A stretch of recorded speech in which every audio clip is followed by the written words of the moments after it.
Hello, welcome to today's webinar sponsored by 3M Healthcare Academy, Creating Microaesthetics in Direct Composite. One simple tool, multiple functions.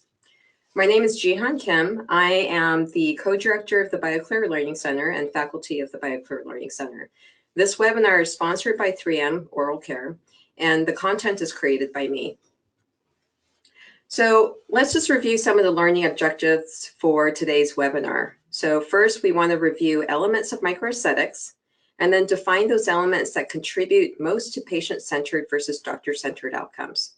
And by that, I mean elements that have the most aesthetic impact for the typical patient. Next, we want to talk about how we can achieve microaesthetics with one tool, the 3M SoftFlex XT disc, and to discuss the multifunctionality of the disc. We're going to review components of color, stability, and shade selection, and the importance of surface texture to color stability. And then finally, we're going to discuss how specular highlights and non-layered polychromaticity contribute to microaesthetics. So let's start with this case. So on the top photograph, what you see is the preoperative presentation. And the patient had several aesthetic concerns. She did not like the open gingival embrasures. She wanted to brighten the color. She didn't like the jagged, harsh incisal embrasures, and then she had some chipped incisal edges.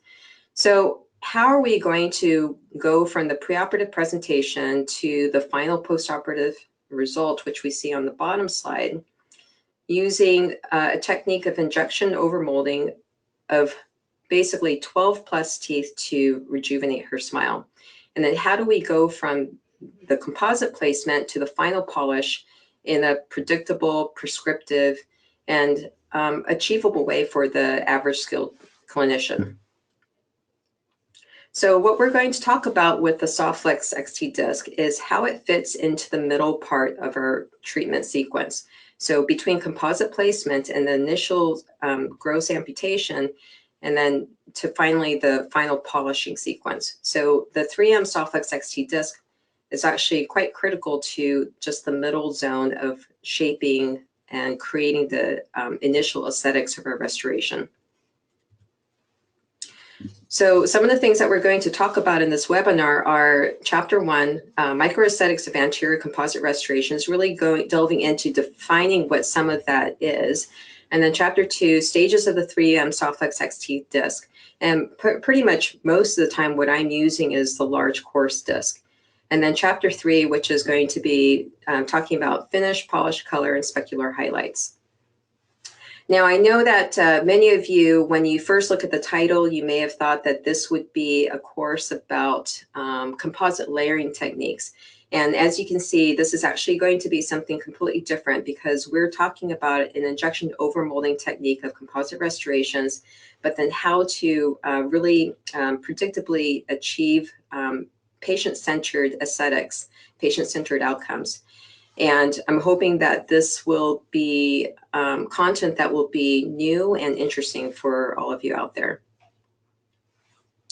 So Chapter 1, before we talk about specifically microaesthetics, what I want to do is just to review just some of the concepts of aesthetics. So macroaesthetics, let's start with that first. So macroaesthetics, we're talking about the total facial form, just the proportions and the interrelationship of the eyes, nose, and the mouth. So basically just looking for pleasing proportions and symmetry of the face. And so here you see a young female with just nice symmetry, nice proportion. Her the thirds of her face, the top, middle, and bottom thirds of her face are evenly proportioned. She has good symmetry left and right. From there, what we would do is to start thinking about mini aesthetics. And with mini aesthetics, we're now starting to focus in on the smile. So we're looking at the oral and dental gingival aesthetics, looking at smile arc, incisor display, buccal corridors. So we'll look at this photograph here. And so here you see a pleasing smile where the smile zone fills in the buccal corridors nicely. You know, we have a nice flow of the arch. The incisal edges mirror the contour of the lower lip. We have a nice balance of gum tissue and white tooth structure, so nice, what I would call pink and white aesthetics. And then finally, we'll get to microaesthetics. And here we're focusing on the specific attributes of the teeth and the gingival shape. So we're looking at tooth form, tooth contour, looking at the color. We're looking at the contacts between the teeth or the connectors, and then the embrasure spaces. So the incisal embrasures, but also just making sure that we don't have open gingival embrasures, which patients often refer to as black triangles. So here you see nice symmetry between the central incisors, and then as we move around the arch, pretty good symmetry between the lateral incisors and the cuspids. We see nice scalloped incisal edges, nice harmony between the gum tissue and the tooth contacts. No open gingival embrasures. And here what you're looking at, what I have presented here are the connectors, or what we would define as the connectors. So in this middle zone here, the 50%, what we're looking at is that the contact between the two central incisors occupies about 50% the length of the central incisors. The contact between the lateral and central incisor is about 40% the length of the central incisor. And the contact between the lateral and the cuspid is about 30% the length of the lateral incisor. So with this nice progression of the contact lengths as we go from the midline to the distal, we're looking at a nice balance between gingival display, having the papilla fill that contact area, and the tooth being anywhere between, the tooth contact being anywhere between 50%, 40%, 30%. So when we break down the dental microaesthetics and we group them, I've grouped them into two groups. So the top four microaesthetics, the contacts, meaning no undesired negative spaces in the gingival areas, incisal embrasures, so looking for aesthetic negative spaces, meaning that we have nice scalloping of those incisal edges, and then macrotexture. So with macrotexture, I'm looking at more just the surface undulations that highlight the facial lobes of the teeth, and then specular highlights. And we'll talk a little bit more about what specular highlights are, but basically what we're looking at are the reflections off of the teeth, the little sparks of light that shine. The connectors, basically, we just talked about the connectors, the progression of the length of the contacts from 50 to 40 to 30 as we move away from the midline. And then microtexture, which is a lot of clinicians like to mimic the perichymata that you see on natural enamel, the little horizontal grooves, usually in the cervical third to half of the tooth. And then layering for polychromatic effect. So layering shades for dentin, body, and enamel to really mimic that transition from the underlying tooth structure, the underlying dentin, showing through the translucent enamel. So the top four microaesthetics, I like to define those as being patient-centered. So this is something that patients really notice, that patients really, I think, value. The bottom three aesthetics, I really think that those are more doctor-centered. So those are things that clinicians, because of what we understand about natural tooth anatomy, and because we really want to try and mimic nature, those are things that we, as evidence of our skill and our understanding, really try to emulate.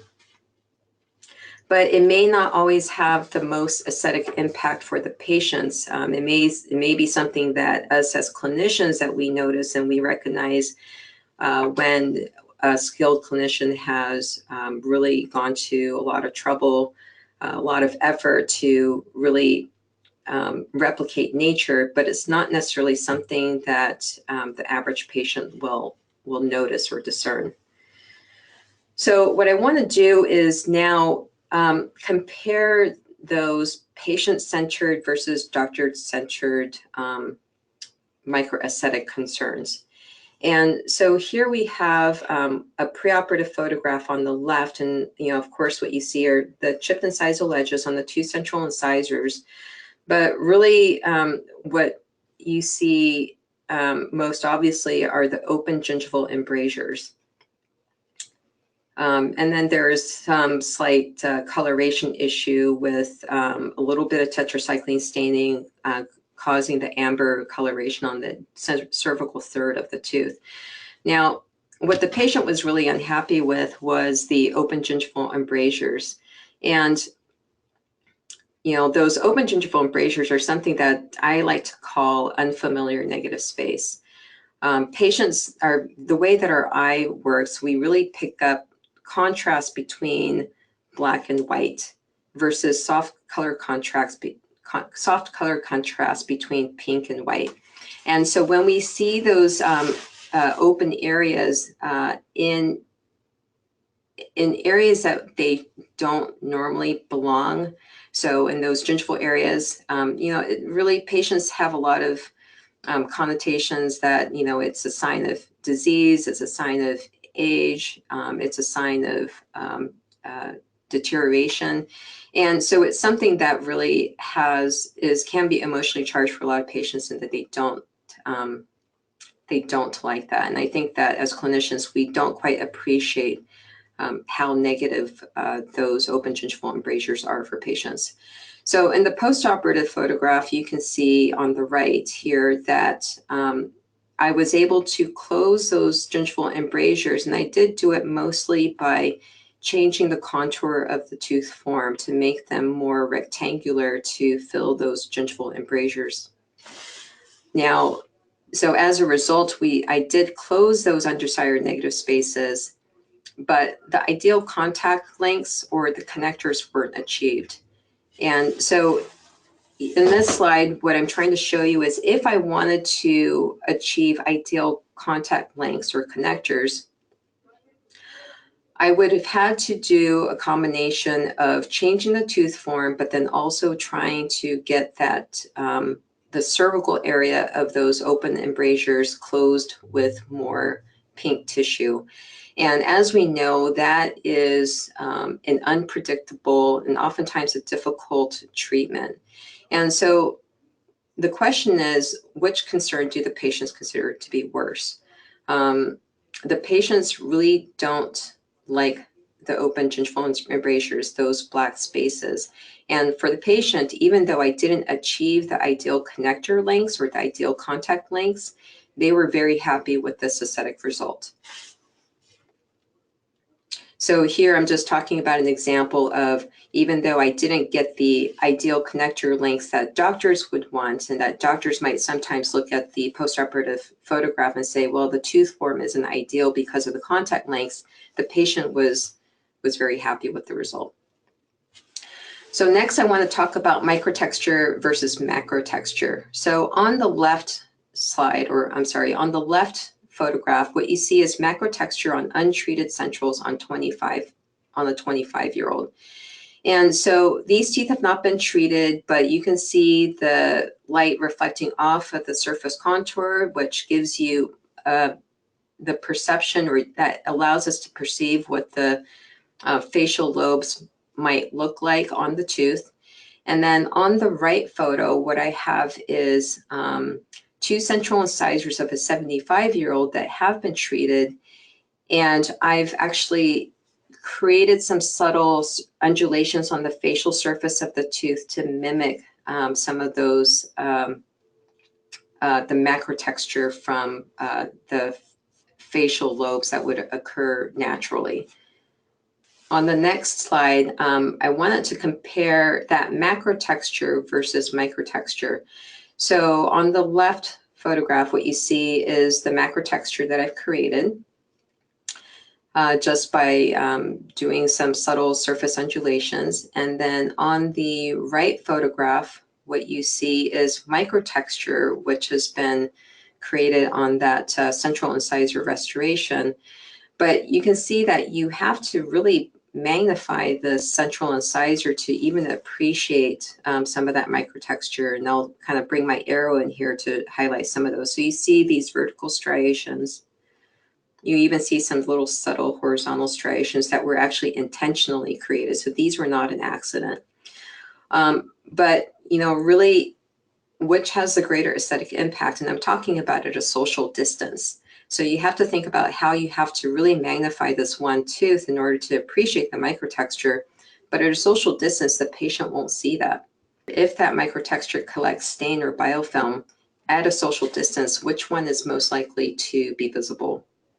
So what I'm trying to explain is that microtexture can collect stain over time, and at a social distance, that will then become much more visible at a social distance than the microtexture that's just been created there initially to emulate nature. So now let's talk about specular highlights. So the bright spots of light that reflect off the teeth versus layering. And by layering, I'm talking about polychromatic layering of composites. So on the left side, what we have is a patient that has a fractured central incisor. There's a preoperative photograph on the top, and then on the bottom is a postoperative photograph. So first, the one central incisor was treated, and then the patient actually elected to have the right lateral incisor and then the left central, left lateral, left cuspid all treated as well with the same technique. And this was done with an injection overmolding technique using one color of composite. And with just the composite that I used here was the 3M Filtech Supreme Ultra Universal Restorative, the A1 body shade. And I really like the body shade for these restorations because they have a really nice blend of opacity and translucency. And so what we're able to achieve is a nice transition of color for blending. On the right side, we have a case that was actually contributed by a friend of mine, Dr. Charlie Regalado. And here you have a patient with 2 fractured incisors. And this case was treated with a nice result with layering, with a layering technique, first layering in a dentin shade, and then on top of that, a body shade, and then on top of that, an enamel shade. And so, the question is, at a social distance, which one is more impactful? So I think at a social distance, what the patients will really see are the little sparks of light, the sparkly teeth, much more than what they'll see. They won't see the layers or the polychromaticity of the tooth. But what they'll see is that, whether or not the tooth, the restorations on the right, whether or not it blends with the rest of the dentition. So whether or not probably more the value is similar or close to the other teeth. And then let's look at those 2 cases at a 4-year post-op for the injection overmolded restorations, and then a 2.5-year post-operative for the layered restorations. And you can see that at 4 years, the monolithic injection overmolded restorations have held up nicely. The color is stable. You still have nice integrity of the restorations. On the layered case, there's a little bit of incisal chipping, which has begun, but you can start to notice a little bit of changes in the value, the color of the restorations. They're a little bit darker, a little bit of lifting here at the cervical area. And then, of course, that's just the chipping that we have on the incisal edge. So now I want to move on to talking about how we take an injection overmolded restoration and then quickly and predictably shape that to our final form. So let's talk about the stages of the SoftFlex XT disc. Now I get this question a lot, which disc do I use? I use the large course disc. The other discs are great, and actually I use those in other areas for different purposes. But for what we're going to be talking about in this webinar, I use the large course disc. So let's look at this sequence where this timeline of our protocol where the SolveFlex XT disc fits in. So first there's the composite placement. So the method that I use is an injection over molding technique using one color of composite. And then there's the initial amputation, and here I just do that really quickly with a large coarse diamond. And then there's the sculpting phase, the pre-polish, and then what we call the rockstar polish phase that we'll talk about later very briefly. But what I really want to focus on during this webinar is what I'm doing with the 3M SolveFlex XT disc. So this disc is actually helping me in 3 of the 5 phases of this treatment sequence. So during stage 1, stage 1 of the disc, this is actually when the disc is being used as a milling instrument. So this is straight out of the box at its maximum grit and stiffness. I'm using that at the end of the amputation phase and the beginning of the initial shaping phase of the restoration. Stage 2, I'm taking that very same disc that I just pulled out of the box and used as a milling instrument, and now I'm using it as a sculpting instrument. So that disc has now lost some of the grit, the coarse grit, so now it's more of a medium grit, and now the stiffness is actually softened, so now we're at more of a medium stiffness. Stage 3, the final stage of the disc, is now we're using it more as a detailing instrument.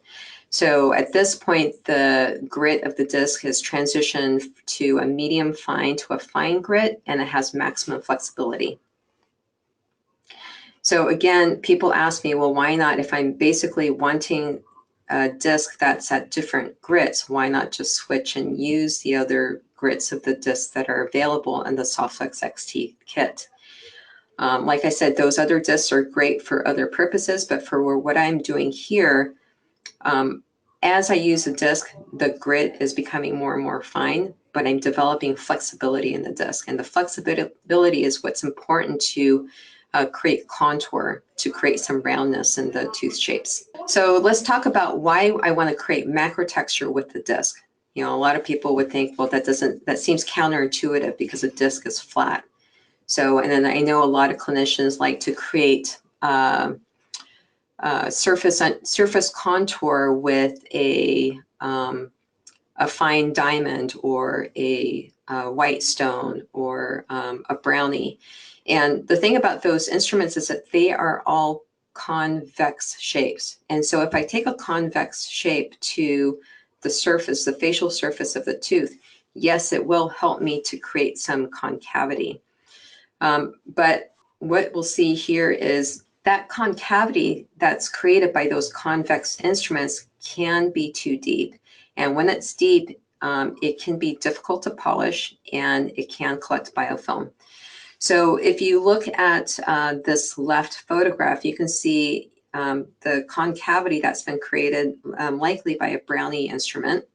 Okay, so now what I want to do is move on to, I want to actually show you a disking video that really demonstrates how I use the disc from start to finish, from the initial composite placement, and then I've already done the amputation, but how I take it from that amputation phase all the way through the sculpting phase to the pre-polish phase.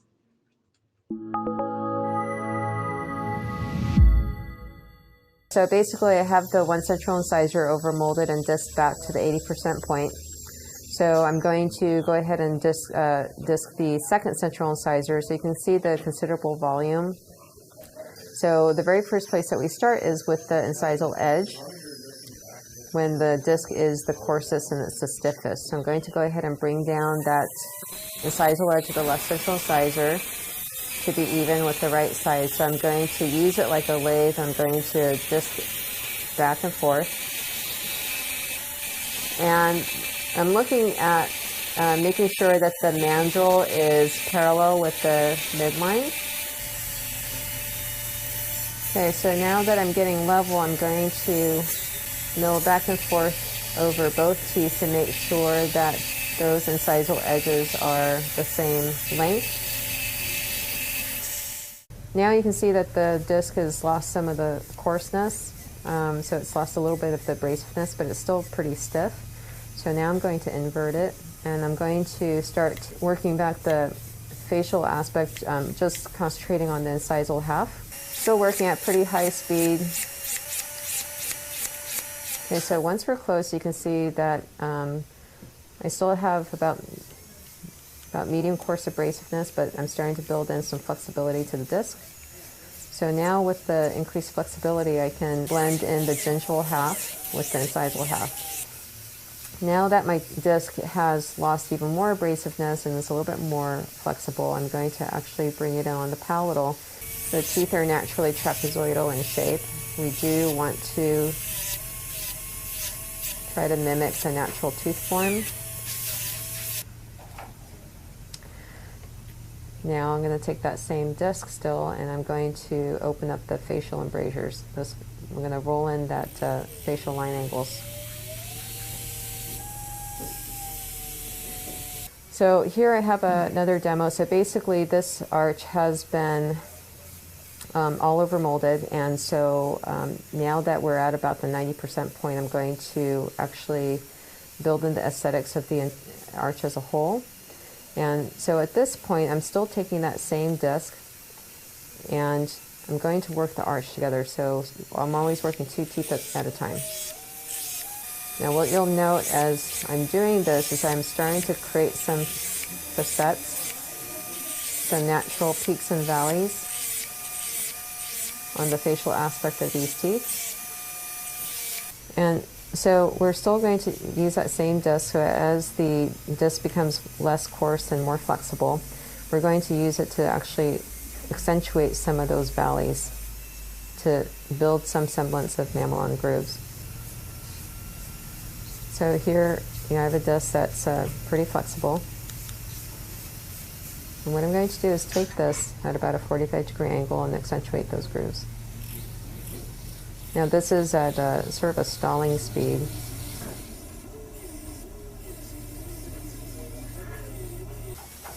So then we would be using the same disc to enhance the incisal embrasure spaces.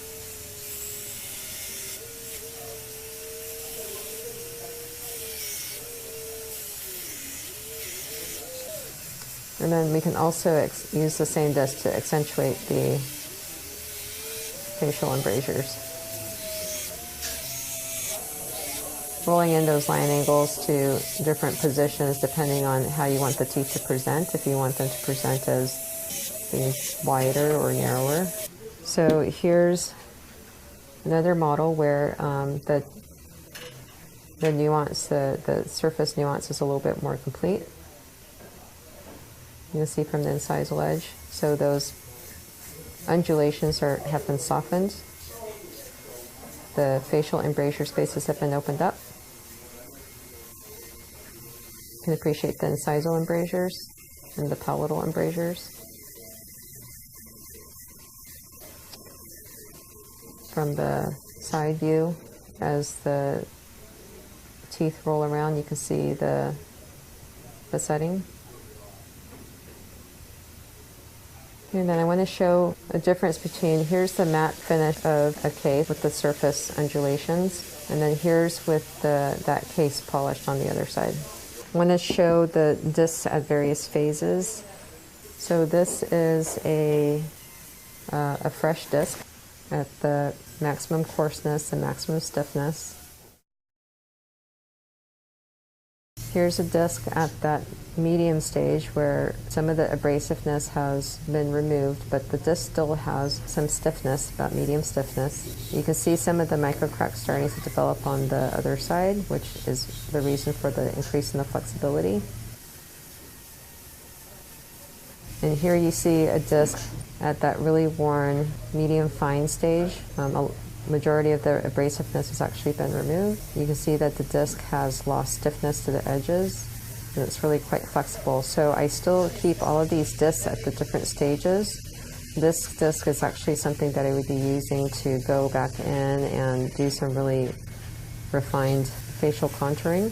Again, this disc at the coarsest stage is what I use for doing the initial sculpting and shaping. This disc I'm going to be using to start to develop some of the line angles. And again, finally, this disc is what I'm going to be using to be doing the refined surface nuance and texture. Okay, so hopefully that gives you a good visual, a good demonstration of how I'm using that one disc from start to finish. So now let's move on to chapter 3, and let's spend a little bit of time talking about finish, polish, color, and specular highlights. And I wanted to define this a little bit more. So the 3-step Rockstar polish is something that is foundational to the BioClear method that we teach at the BioClear Learning Center. And step 1 of that 3-step polish technique is we actually take the stage 3 soft flex disc that is now at the maximum flexibility and it has the finest texture. We're using that to really refine the surface texture of the restorations, and it's acting as our pre-polish.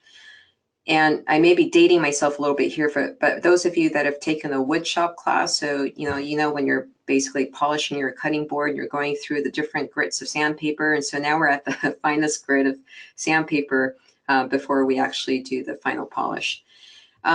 So step 2 of the 3-step Rockstar polish, we use the magic mix, which is a mix of different grits of pumice, and that is going to give us the microfine matte polished surface before we actually get our mylar finish. Step 3 is where we take a diamond impregnated rubber polisher and to the tooth, and it gives us that mirror shine, that reflective surface that is really what the Rockstar polish is known for.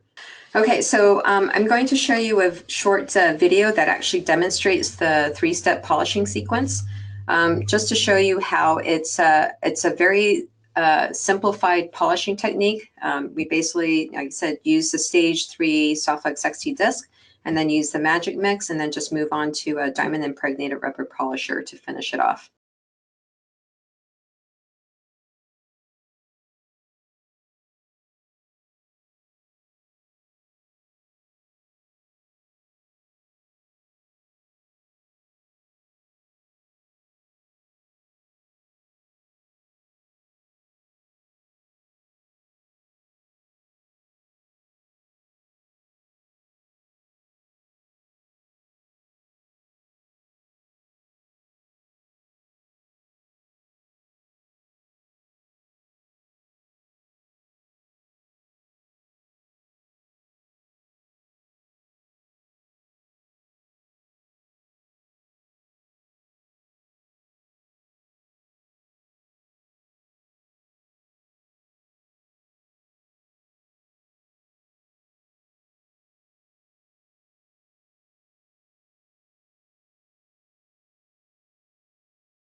So hopefully that polishing sequence, you know, you'll see that it's a nice simplification, but it really gives you that mirror shine, which we're known for.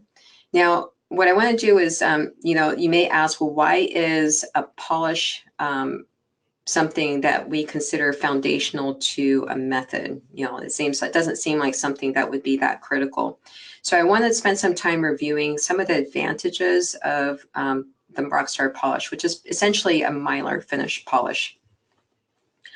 So with that kind of a mirror finish, what we're getting is reduced biofilm attraction and then increased stain resistance. Now, of course, that is mostly due to the fact that there's lack of surface microtexture on the tooth. We also get color stability and predictable shade selection. I'm going to spend some more time talking about that. And then also specular highlights. Remember that kind of bright, sparkly surface, the light reflectance that we see. And then what I'm going to call non-layered polychromaticity. So I'm going to spend some more time just showing you examples of this as well. So let's go back and review color stability and predictable shade selection first. Just to review some elements of color. So as we know, hue is the color. So, you know, blue, yellow, red, that's the color.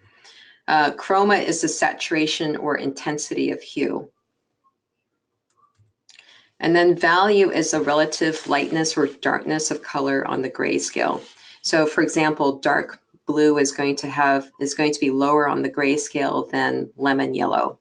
Now, clinically, what's of importance to us is that because we're working with a narrow, a limited color range, value is actually the most important factor in shade selection.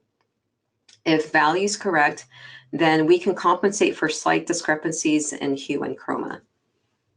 So the other thing I want to say was that value is also highly affected by surface texture. So let's look at this a little bit more closely. So impact of surface texture on value. So on the left here, what you see is a patient that actually came for retreatment of an undersized lateral incisor. So she had direct composite placement or direct composite restoration on that lateral incisor. And you can see just the difference in the value between that tooth and the adjacent teeth. Now, I was just doing this just as for demonstration purposes, but if I lightly abrade the surface of that tooth, you can see how the value really jumps. And now the value is almost, it's actually brighter than the adjacent teeth. So the surface texture basically creates light scattering that increases the perceived value of the tooth. And then with time, what can happen is that with that microtexture, it can stain or self-polish. And so when it stains or self-polishes, it can then diminish in value and create color instability. So I guess one of the things that actually makes me think about this is, I know as an industry in the past generations of composites, you know, we've always known that just because of the porosity of the material, that the color stability hasn't been that great. But I wonder that with the newer generations of composites, if, you know, I know that we still think of composite restorations as having poor color stability compared to porcelain, but I wonder if some of it is actually how we're preparing the surface of the restoration of the composite and whether or not we're actually even selecting the appropriate shade or the appropriate value because we're not thinking of a finished surface in mind when we do the shade selection. And I'll explain this a little bit more here. Here, what I have is a case that's in mid-treatment. So the left central incisor has the Rockstar polish showing the true composite color. The right central still has some microtexture because it's in the pre-polish stage just before I hit it with the diamond impregnated polisher. And so you can see that even at this fine texture, that there is a definite difference in the perceived values. The value of the unpolished restoration is quite a bit higher than the polished restoration. Okay, so let's go ahead and take a look at a video here that shows how I do the shade selection. And, you know, when I do my shade selection, I'm thinking about what my final restoration finish is going to be. So with the Rockstar polish, we get a mylar finish. And so because I know that I'm able to achieve that, I'm going to do my shade selection with that in mind.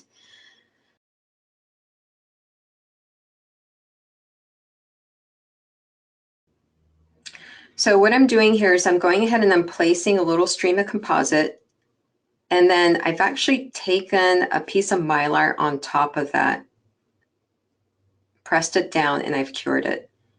And so what I've done now is essentially I've created a little swatch of composite that has a mylar finish, which is going to be what my final polish is going to be with the restoration. So I know that a lot of clinicians, you know, what we've always done is we've taken a little swatch of composite, we've placed it on the tooth, we've kind of patty caked it a little bit with an instrument, and then we've cured it. And then, you know, then we'll look at that and then decide if it looks like it's an appropriate shade or not. And probably the biggest worry that people have had is whether or not the teeth are dehydrated, because that's going to, you know, influence our color selection. But in this case, what I'm doing is once I place that little swatch of composite, I actually press it down with mylar to about the appropriate thickness that the final restoration needs to be. And then curing it through the mylar also gives me the final polish that I want, because remember, the surface texture influences the value of the final restoration so much. I actually do my color selection with the mylar finish on that little swatch of color. So let's go ahead and finish up with, move on here actually with specular highlights. So specular highlights, remember I said they're those little sparkly reflections off of the restoration of the tooth. So they're the bright spots of light that appear on a smooth, shiny object when it's illuminated. So the thing that's important about that is that they reflect not necessarily the color of the restoration or the color of the object, but they reflect the color of the light source. So here you can see some clear glass wine glasses, and the light that's reflected is kind of the warm glow of the overhead light. Now, visually in art, the reason why those specular highlights are important is that they give our brain a visual cue for the shape and surface quality of the object. So when we see those little sparkly reflectance of light, it gives us our brain some information that, you know, what we have is a high quality reflective surface. So let's think about that clinically, what that means. So I know a lot of times when in the past I've talked to patients, you know, I've told them the difference between porcelain restorations and direct composite restorations are that when the teeth dry out, the porcelain restorations will still be shiny, whereas the composite restorations will go matte. And, you know, to us, I think that intimated that, you know, it was a lesser quality restoration. So here what we have are some composite bonding on the incisors, and you can see with the teeth dry, you know, we have nice tooth form and, you know, pretty good color, but you can see that the surface is quite matte. So it almost looks like not quite of a finished restoration. You know, it kind of really takes away from the overall sense of quality of the restorations. Here you can look at another case where the chipped incisal edges, the fractured incisal edges were treated. And with these teeth, when they're dried, the enamel reflects back some specular highlights. So you can see the reflectance off the enamel, but the bonding has a matte finish. And this is something that we often told patients, is that the composite bonding is going to look matte. And you can see the junction there. Now, I want to show this case, which is the very first case that I showed at the beginning of the webinar. So if you look at this case, which is dried, and if you look at the specular highlights and the surface quality of these restorations, you can see a lot of light bouncing back. And these restorations you don't really see a big discrepancy between the quality of the restorations and then the surface quality of the enamel. So it blends in really seamlessly, and they, look like, high quality restorations. So kind of one of our sayings is that specular highlights intimate health and wealth, meaning that you have high quality restorations, and because they're shiny, they look healthy. From the lateral views, you can really appreciate the surface quality of those restorations, and how I'm intimating the facial lobes of the teeth on those anterior restorations. Now, just so you know, the entire mouth, all of the teeth were treated except for 4 bicuspid. So all of the anterior teeth, top and bottom, have been treated with injection overmolding and with the method that we're talking about, with the disking with the Softflex XT disc and then the Rockstar polish. So another case to look at. So this patient came for treatment because you can see she's had some incisal wear and the reverse smile, and she's actually still a fairly young patient. She has open gingival embrasures, gingival margins, or gingival recession exposing the roots.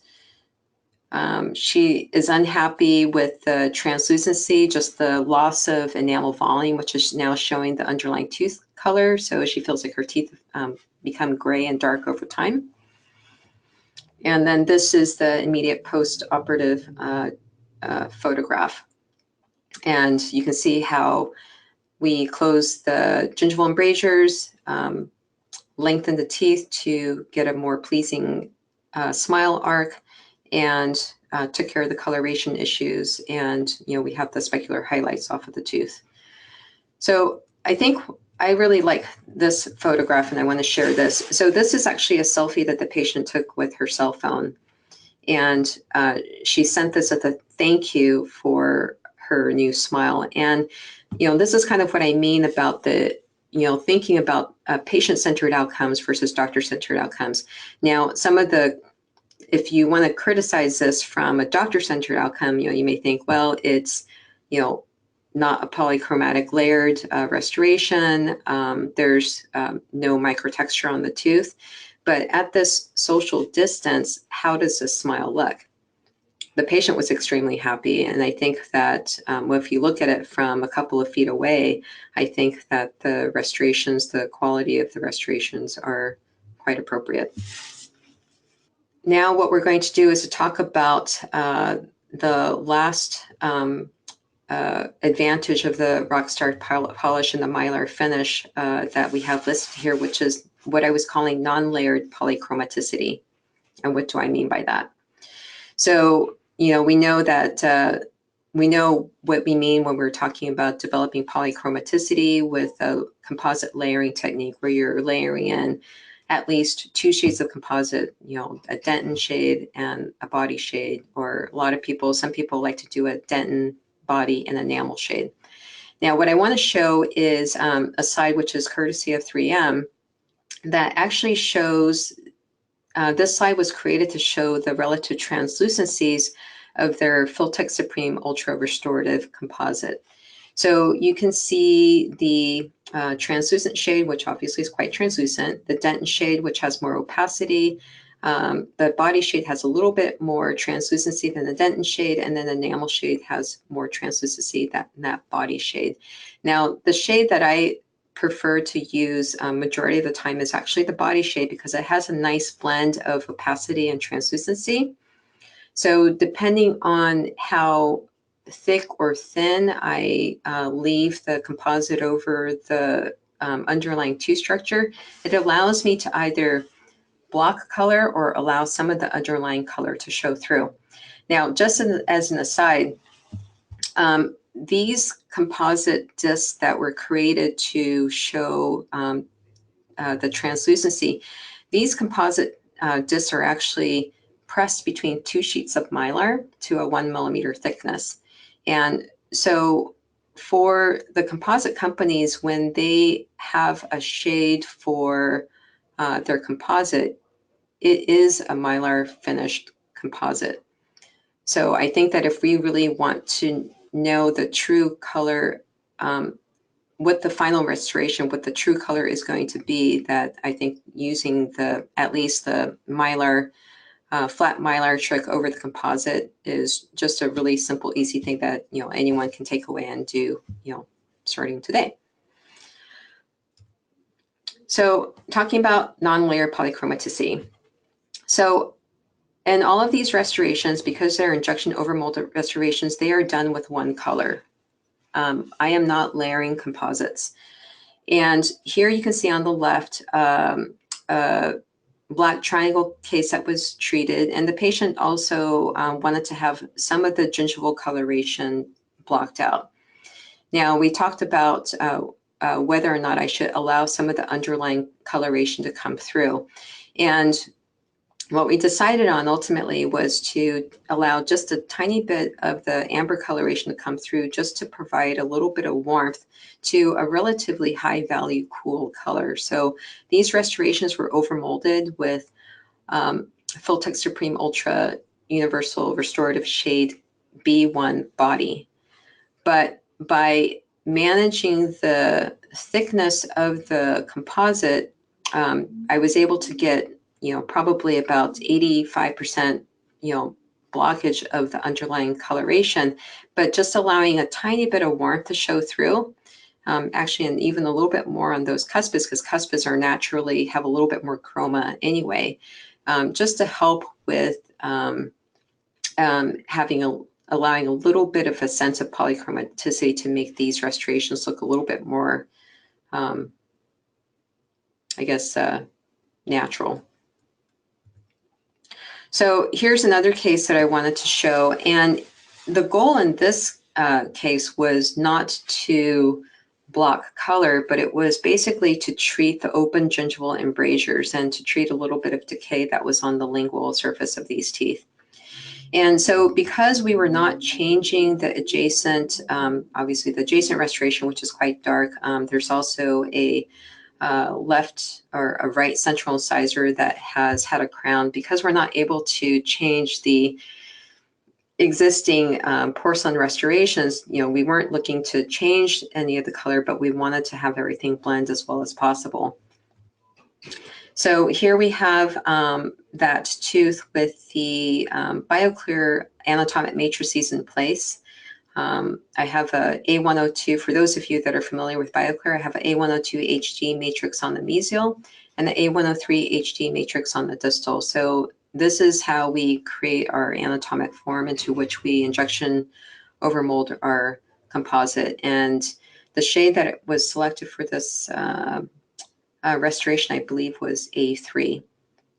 So here you can see the tooth right after the injection overmolding and with the matrices removed. And so again, I want to point out the difference in the value between this middle zone, which did not have the mylar matrix next to it, and then here what we call the mylar zone. So you can see that the value in this middle zone is quite a bit higher than this mylar zone, which is actually the true color of the composite. And then here you can see the finished restoration. Now, keep in mind that this tooth is still has a 360-degree wrap of composite over the entire tooth.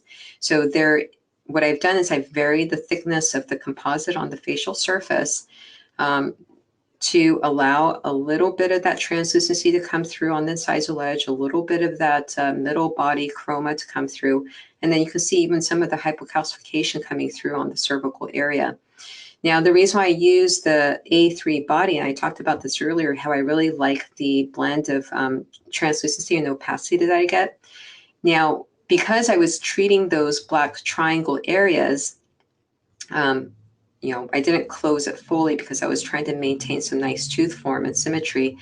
But if I'm going to basically mask a black background, I need to have some opacity. So I think one of the mistakes that a lot of people make when they do these restorations, because they're wanting to have a good transition over for color, I think a lot of times people choose a shade that's too translucent, and so they don't get effective block out of color where they actually want it. But you can see in these interproximal areas where I'm trying to block out the black background in those open gingival embrasures, we got some nice color blockage. But by thinning out the composite on the facial, we got some nice coloration to show through. And so you can see there the before and the after. Basically we did some color correction because all the craze lines have been masked, but still the middle body coloration is allowed to come through, and then just a little hint of the incisal translucency.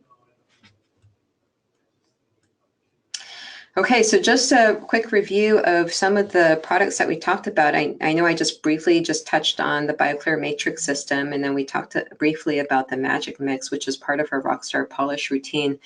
And, the main focus for this webinar was to talk about that middle zone of our treatment sequence, when we're doing the shaping and sculpting of our restorations. And of course, the star of that is the Softflex XT disc, and my favorite being the large coarse disc. We also use the Softflex finishing strips interproximally at the gingival areas just to make sure we've got really seamless restorations. And then, of course, I really enjoy using the Filtech Supreme Ultra Universal Restorative. That's the body shape. That's my favorite. So let's go ahead and review what hopefully the takeaway is from this webinar, which is, to talk about the microaesthetic elements of composite restorations that are really patient-centered and sustainable, to include basically context, no undesired negative spaces, especially in the gingival areas. Incisal embrasures that are pleasing. So just a nice harmonious scallop. So, and this is kind of what I'm calling the familiar aesthetic negative space zone. And then the macro texture, focusing on just achieving the subtle surface undulations that are polishable, so that we don't have issues with staining and biofilm accumulation. And then, of course, the Rockstar polish, which is to help with minimizing biofilm and stain accumulation, and then giving us the specular highlights, and then the predictable color, and then the non-layered polychromaticity, just depending on how you manage the thickness of that restoration on the facial aspect. And then the Softflex XT disc, which, as hopefully you were able to appreciate that, with that one tool, which I'm sure a lot of you already have, but using it a different way, it becomes a sculpting instrument for just quickly sculpting the initial tooth form, and then as a milling instrument for shaping the embrasures. And so as it becomes a little bit softer, a little bit more flexible, I'm starting to use it to develop some curvature, some line angles, and then as a detailing instrument for really helping to create more of those surface undulations for the macro texture, and then just refining really that surface texture to for the first step of our Rockstar polish. Anyway, thank you so much for sharing the last 50 minutes or so with me, and I hope that this information is something that is new and hopefully enlightening, and can really give you some pearls to take away in your practice right away. Thank you very much.